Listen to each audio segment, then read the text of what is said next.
English just as well as Dutch, but I know no Dutch. And I've been coming here for about 18 years, so I'm a stupid motherfucker, I guess. Anyway, here's the letter. You don't know some words? Look at somebody, tap them on the shoulder and say, what the fuck did you say? Here's the letter.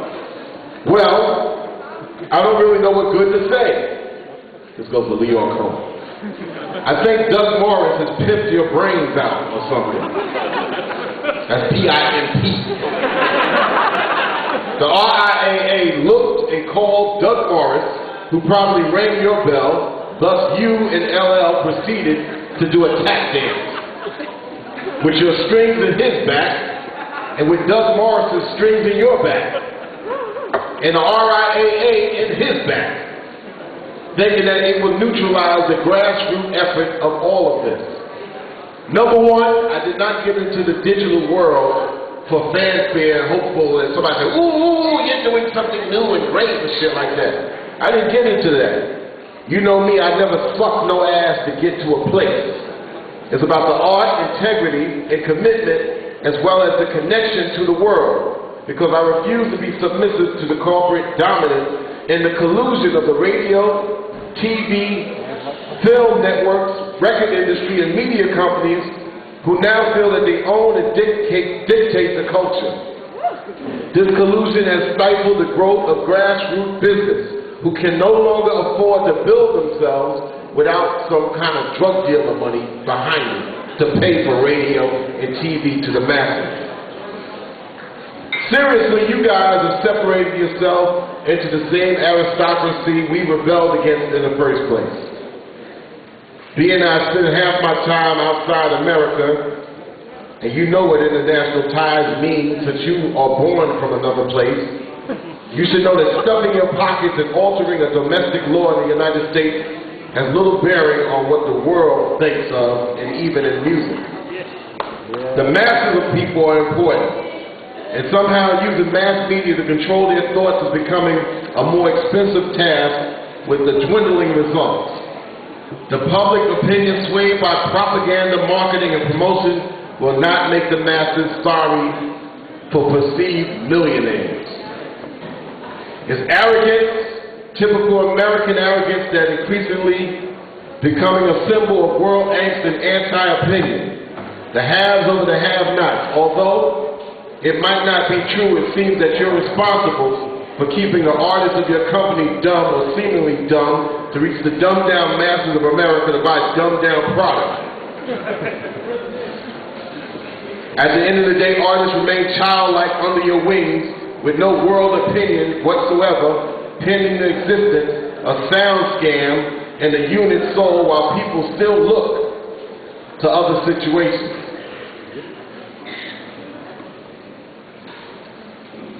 Final point I'm going to put to this.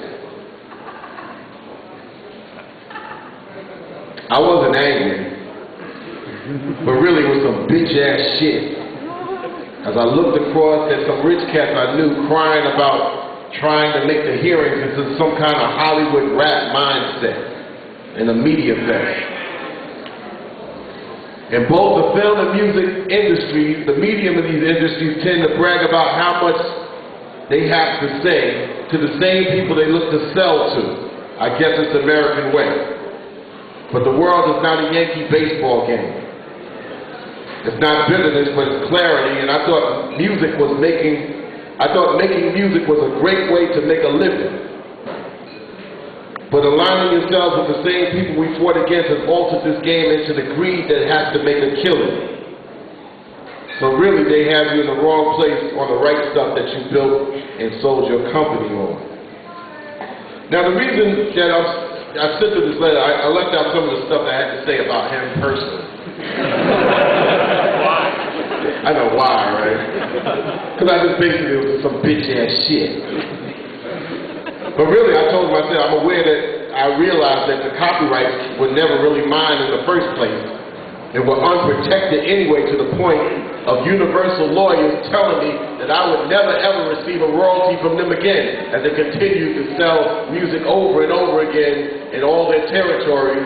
And I said, well, ain't this the fucking blues? All over again. Get it to the point. I'll just run down these notes. Really, you know, in technology, it shapes our minds. I'm going to give out my email address so people can also send me, you know, and jot it down. It's really easy. It's MrChuck@rapstation.com. I'm going to say it 2 more times. If you don't get it, find a friend. For you guys that's afraid to talk to women, that's your first line. You know, like, technology also kind of fucks us up too. It's like, now you got all this third-party intermediary shit in order for you to say hi. So now, guys, you can see somebody like, damn, she's kind of cute over there. What did he say his email address was? That's the first line. And it's a cool email address, too. It's MrChuck@rapstation.com.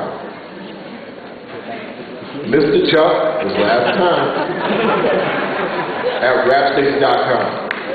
All right. All right.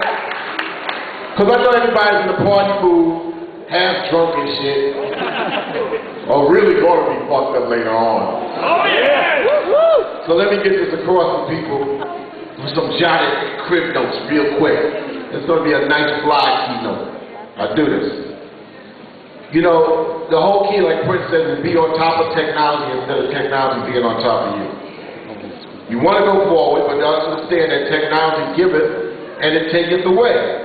Now, to me, I think technology has expanded the artistry. Once upon a time, when I started in the mid-1980s, getting in the studio was a big fucking task.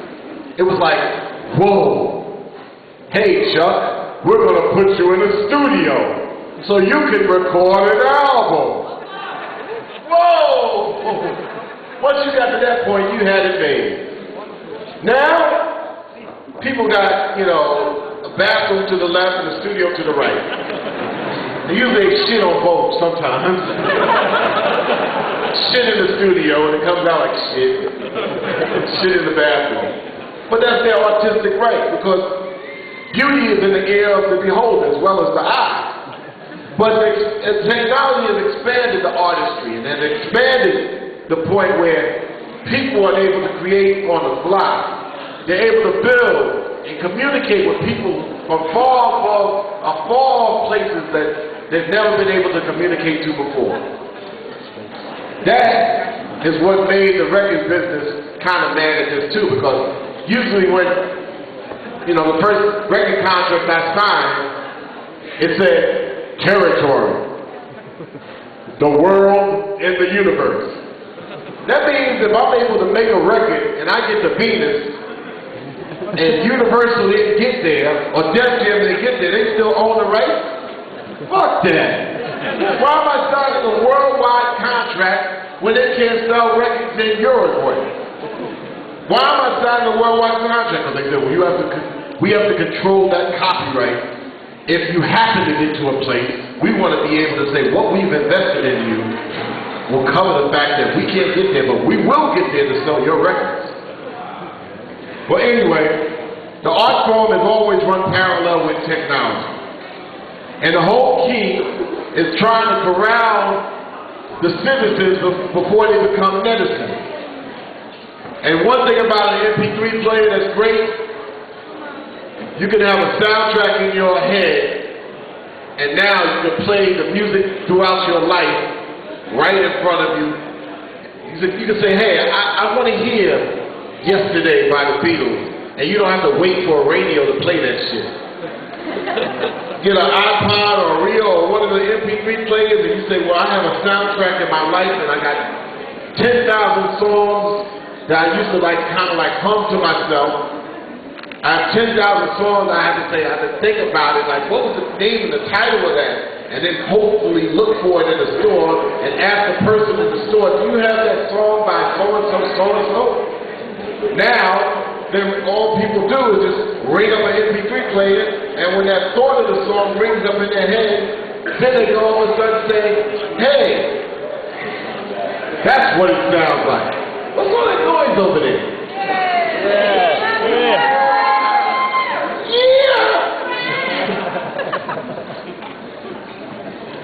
I think it's got to be about adjustment. And adjustments, of course, the record industries are very upset, but they got to make adjustments. I'm pretty sure the horseshoe makers got mad when the car companies came along. I'm pretty sure the car manufacturers got mad when the trains really started going into overdrive. And the trains got mad when the airline companies said, you know, we can move people in the air. Well, the